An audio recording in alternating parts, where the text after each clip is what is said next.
objective of the education risk is continuation of learning in a safer place to break the COVID-19 chain. The peril is the outbreak of pandemic COVID-19. How about the hazard? Hazard for the education risk is a physical hazard. The student will have a close contact with the friends or teacher when they are at school. And the loss is school need to be closed and it can be long-term effect of education system. There are 5 steps of risk management process. First, identifying existing and potential risks. In this case, which is education risk, the existing and potential risks should be the outbreak of pandemic COVID-19.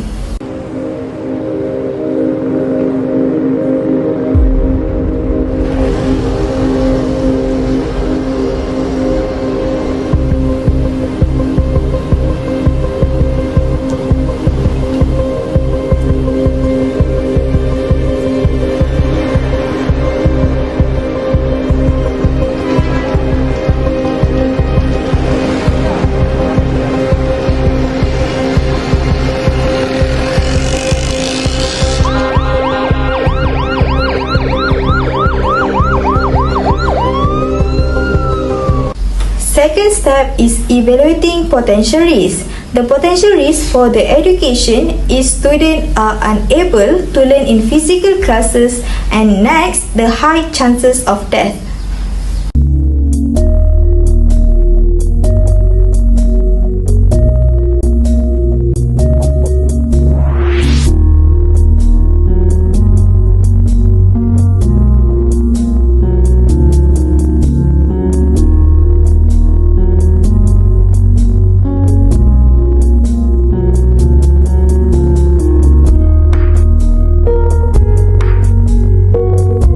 Moving on to the next steps, which is step 3, examining alternative risk management techniques.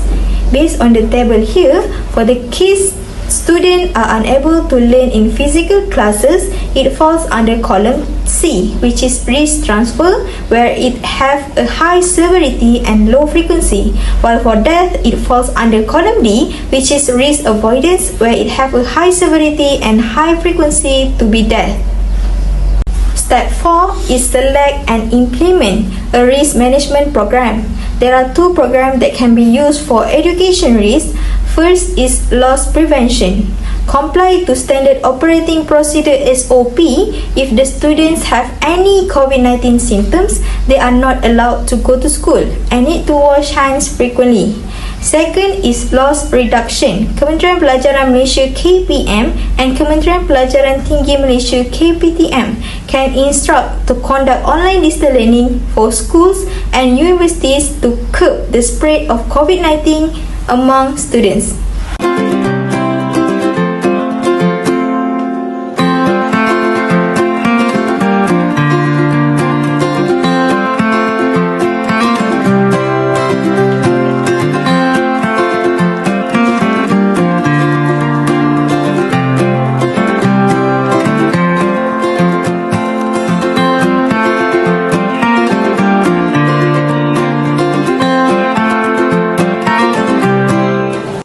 The last step is evaluating, reviewing and controlling the risk management program.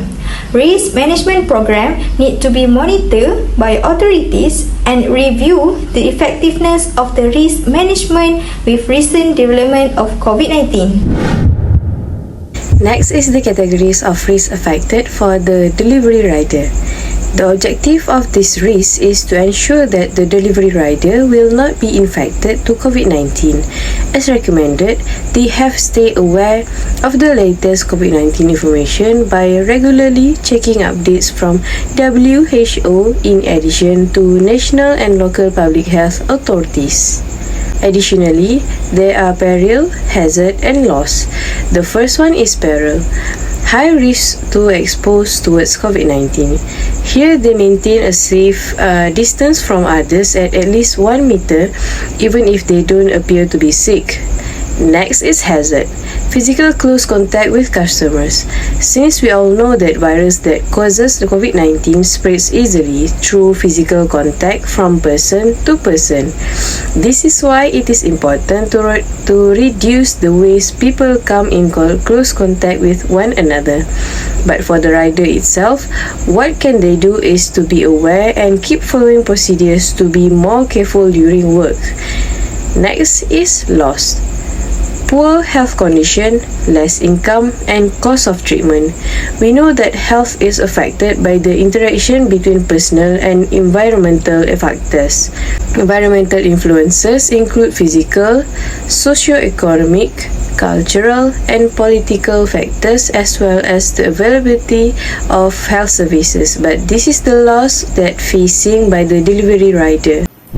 We move to the risk management process, where there are 5 steps that must be included in this process, which are: the first process is identifying existing and potential risks. In our current situation right now, we can say that delivery riders have a high risk to expose to COVID-19. The constant travel and daily interaction with different people and workplace that is required of delivery riders increase their risk to expose to COVID-19. Second process is to evaluate potential risks. The frequency of exposure to delivery rider is high severity and high frequency. It is because when the riders of poor health condition are affected by COVID-19 carrier, the rider in high severity, high frequency to get sick or die. Moving on to the third process, which is examining alternative risk management technique. According to the risk matrix table, delivery rider category falls into table D, where the risk management technique are loss prevention and loss reduction if possible. Next process is to select and implement a risk management program. To prevent loss prevention, the delivery riders must regularly do COVID-19 self-test to make sure the health condition is good in every time. Also, standard operating procedure SOP must be adhered to when making the delivery of goods or foods to prevent a spread of COVID-19. Then, to reduce loss reduction, contactless delivery is very important. With the chat at every app's delivery, the customer can tell the delivery partner where to drop off your goods and foods. And the last process is evaluating, reviewing, and controlling the risk management program. To ensure the delivery rider is in a safe condition from COVID-19, it is important to make continuous monitoring of the risk management program by themselves. Also, constant follow-up review the effectiveness of risk management with recent development of COVID-19 through the mass media and social media. I will proceed. The objective for risk assessment for tourism risk is to reviving tourism industry post-COVID-19. For peril is defined as a cause of loss. In tourism industry, the peril that might involve is the travel restrictions as well as slump in demand among travelers. Next, for hazard. Hazard is a condition that may create or increase the chance of loss. For tourism industry, hazard that involves is physical hazard. As you can see, risk of contracting among COVID-19 infection among travelers. This is because when we say about tourists, it is a person who is visiting our country and they came from a variety of places and may be able to be carriers of the virus. For loss is a reduction or disappearance of economic value. In tourism industry, the loss that might gain is the cancellation of many tours, which can lead to biggest loss of country's revenue. Next, I will proceed with the risk management process to assess the risk of tourism industry. The first step is to identifying existing and potential risks. It is the process by which an organization or individual is able to learn of the areas in which it is exposed to risk. For example, in tourism industry, we can identify that the potential risk is travel restrictions as well as slump in demand among travelers. It is because since travel activity is restricted, it will cause people from all over the world cannot travel one to another country. So, the decline in tourism demand will occur. Second step is to evaluating potential risks. Since the potential risk is travel restrictions and slump in demand, we can evaluate that revenue from industry will definitely decrease. It is because tourism industry cannot gain any profit from tourism activities in the country. Also, we can evaluate that high risk of bankruptcy towards tourist attraction place will occur. The third step will be examining alternatives risk management techniques. As you can see in the risk matrix, our risk is positioned at table C, which will be classified as high severity and low frequency, which is loss prevention, and loss reduction if the cost justifies the benefits. Next, the fourth step is to select and implement risk management program. Since our risk categorized in the table C in the risk matrix, the loss prevention is to do a promotion to attract Malaysians. For example, airlines can sell their food outside and provide delivery to attract people by their products. Another way is hotel can provide delivery service and sell the food to still gain profits from its products. For loss reduction, the tourism service party can do virtual tour at tourist attraction place to encourage tourists to still be able to travel online although they are facing tourism sector restrictions.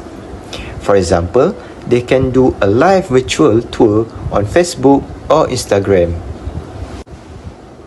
The last step is to evaluating, reviewing and controlling the risk management program. For this tourism risk, authorities should play their role to do continuous monitoring risk program because sometimes risk exposures may be overlooked. There are need also to review effectiveness of risk management as solutions that were appropriate in the past may no longer be appropriate.